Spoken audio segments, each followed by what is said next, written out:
Fake ya, bahwa Pak Yosep telah mengajukan kasasi lewat pengacara barunya, yaitu Ibu Sylvia Devi Sumbarto.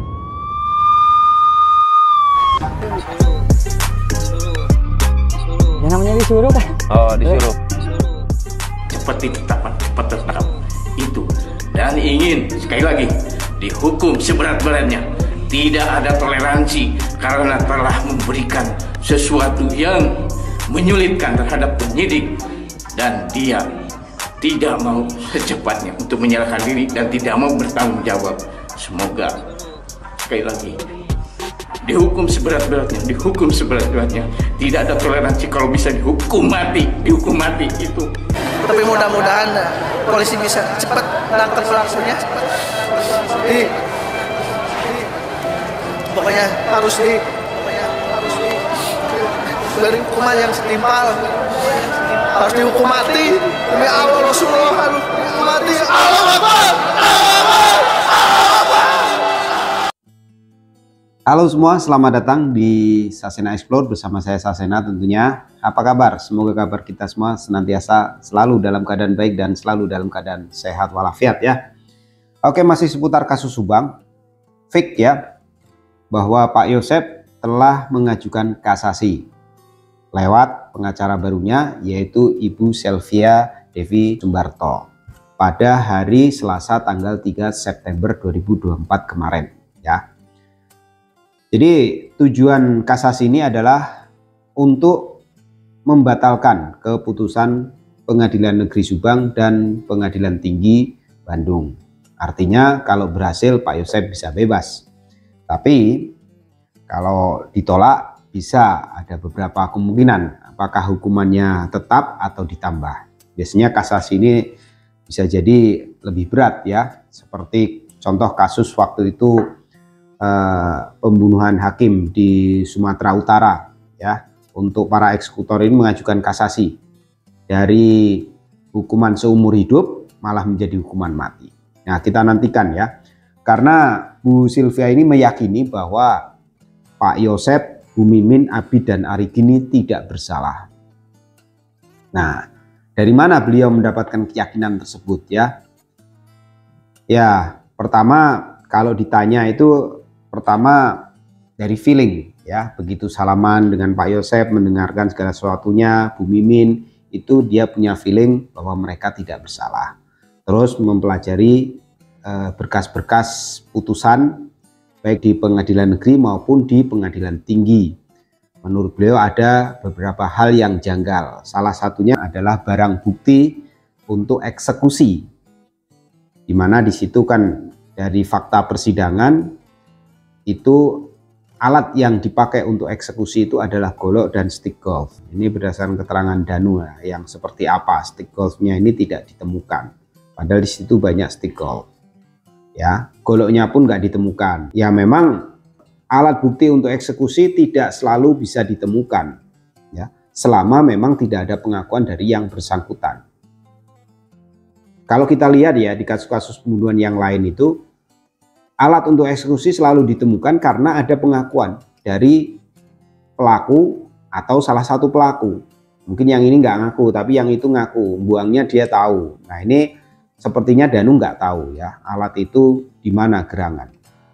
Dulu pernah ada cerita juga, ada golok ditemukan di samping kebun TKP ya. Apakah itu sama atau tidak itu juga nggak ada tindak lanjutannya, karena goloknya sendiri sudah dijual di rongsokan ya, terbakar dengan sampah. Oke, sebelum kita lanjut, kita saksikan ya breaking news dari Tribun Jabar yang terbit kemarin seperti apa dan siapa sih sebenarnya Ibu Sylvia Devi ini. Yuk kita saksikan bersama. Kuasa hukum terpidana kasus Subang Yosep Hidayah, Sylvia Devi Sumbarto mendatangi Pengadilan Negeri Subang. Selasa, 3 September 2024, sore, kedatangan Ketua Relawan Nasional Jokowi Bersatu tersebut untuk mengajukan kasasi atas putusan PN Subang dan penolakan banding di PT Bandung, yang membuat kliennya divonis 20 tahun penjara. Tadi kita sudah mendapatkan akta kasasinya dengan nomor 13 Kas, Akta PID 2024 PN Subang. Sementara untuk dan memori kasasinya ditunggu paling lambat 12 September 2024, ujar Sylvia Devi Soembarto kepada Tribun Jabar di Pengadilan Negeri Subang, Selasa, 3 September 2024. Menurut Sylvia, kasasi tersebut diajukan atas dasar putusan Pengadilan Tinggi Bandung nomor 271 PID 2024 PT. BDG tanggal 26 Agustus, yang menolak upaya banding dari kliennya. Dalam amar putusannya, Pengadilan Tinggi Bandung dengan tegas menguatkan putusan Pengadilan Negeri Subang nomor 64 PID B 2024 PN Subang tanggal 25 Juli 2024 yang memvonis Yosep Hidayah dengan 20 tahun penjara, katanya. Lanjut. Nama saya Sylvia Devi Soembarto, sarjana hukum magister hukum militer. Saya dipercaya oleh Bapak Yosep Hidayah untuk mengajukan permohonan kasasi, dan alhamdulillah hari ini saya sudah di Pengadilan Negeri Subang dan sudah mendapatkan akta kasasi, dan untuk memori kasasinya ditunggu paling lambat tanggal 12 September.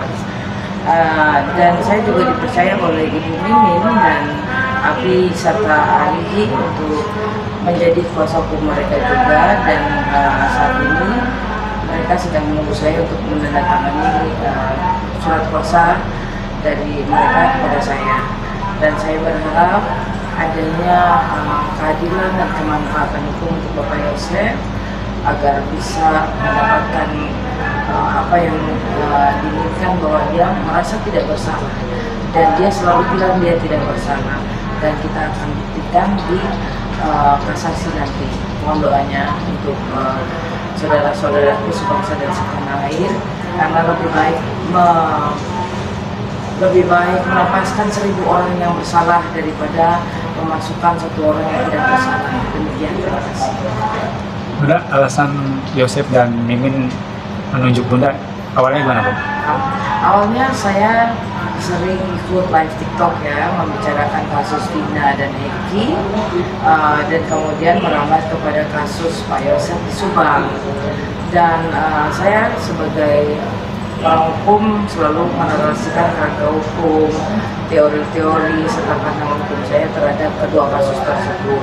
Dan ternyata ada beberapa yang tertarik dengan narasi saya, sehingga mereka merekomendasikan.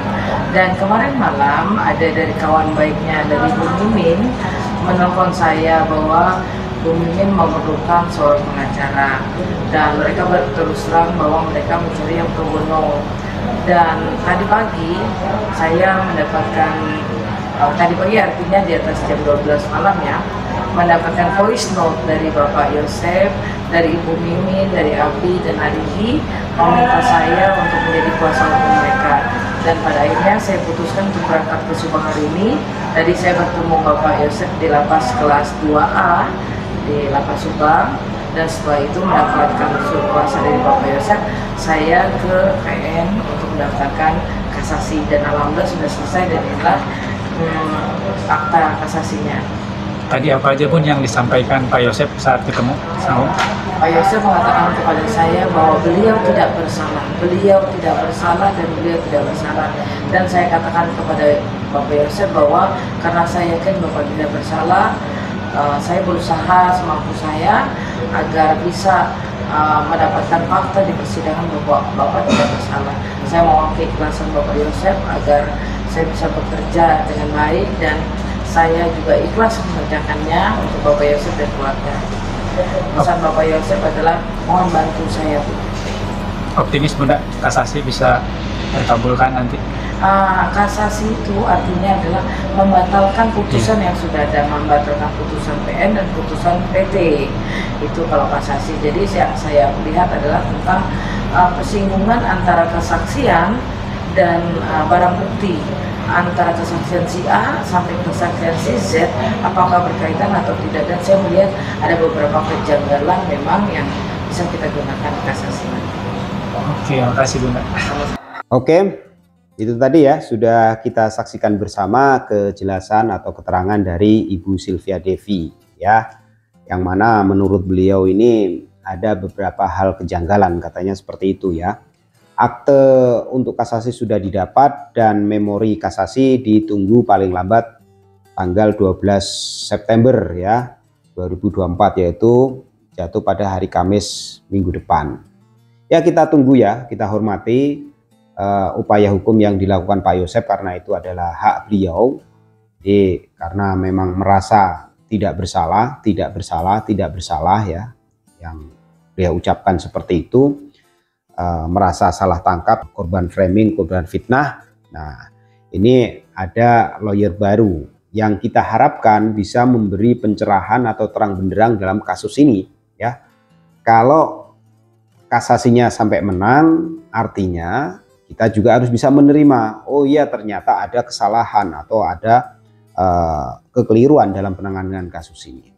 Jadi memberikan suatu informasi kepada kita, ternyata Pak Yosep, Bu Mimin, Abi dan Ariki adalah bukan pelakunya. Itu kalau menang dan diterima.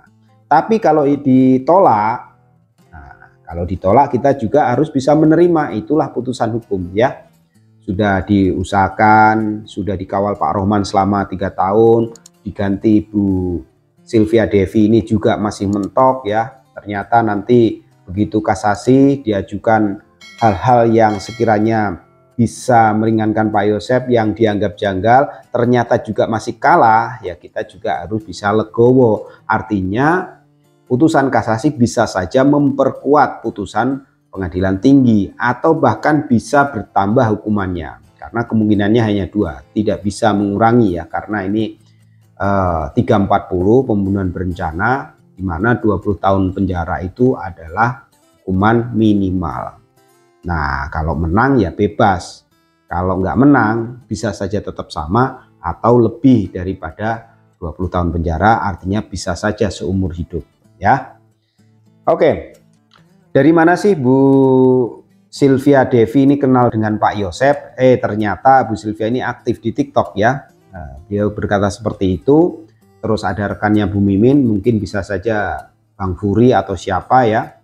Karena saya lihat yang mengajak ke TKP, ke rumah Bu Mimin ini Bang Furi, dimana di situ ada wawancara ya, kalian mungkin juga sudah nonton di sana, bahwa selain ada beberapa kejanggalan dalam proses penanganan kasus ini, dia mengatakan punya feeling kuat bahwa Pak Yosep itu tidak bersalah. Begitu juga dengan Bu Mimin beserta anak-anaknya. Menurut kalian gimana?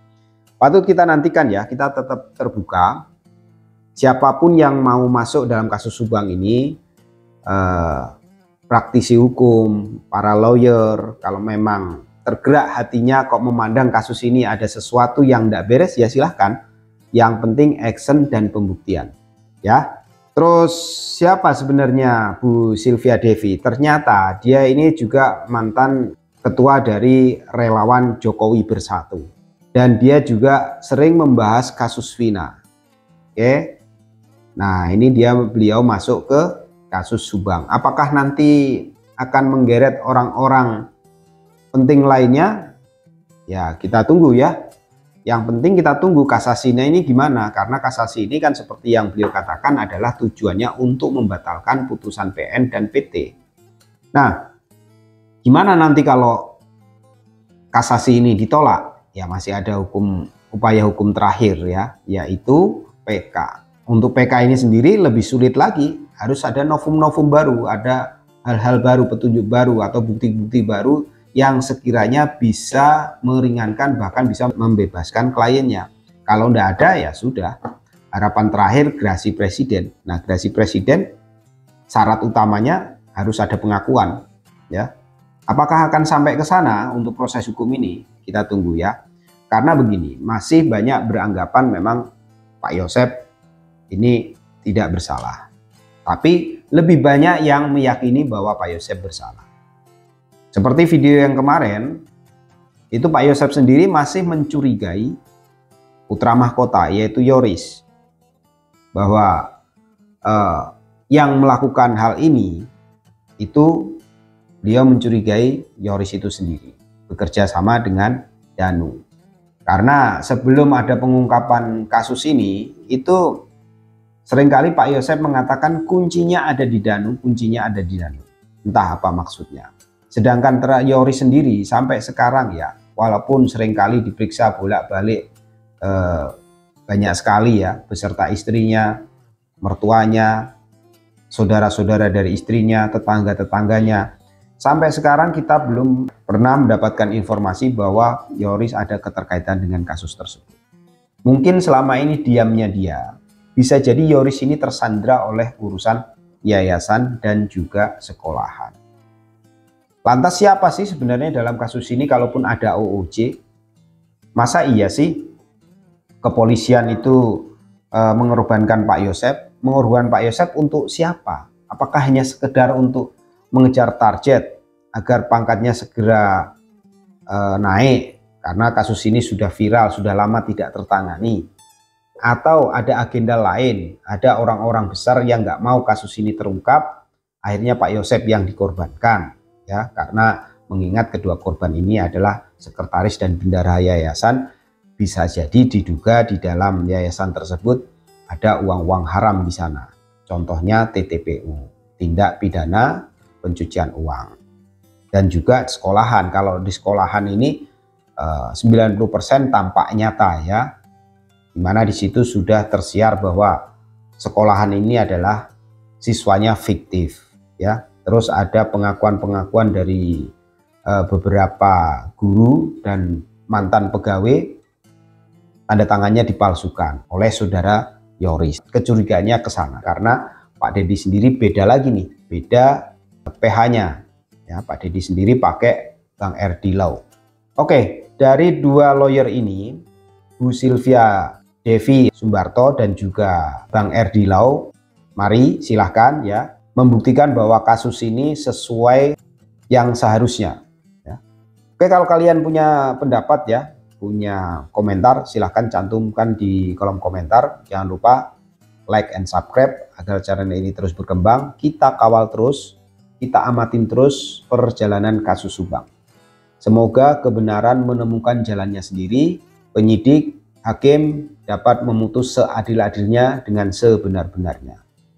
Dari saya itu kurang lebihnya saya mohon maaf. See you next time. Bye-bye.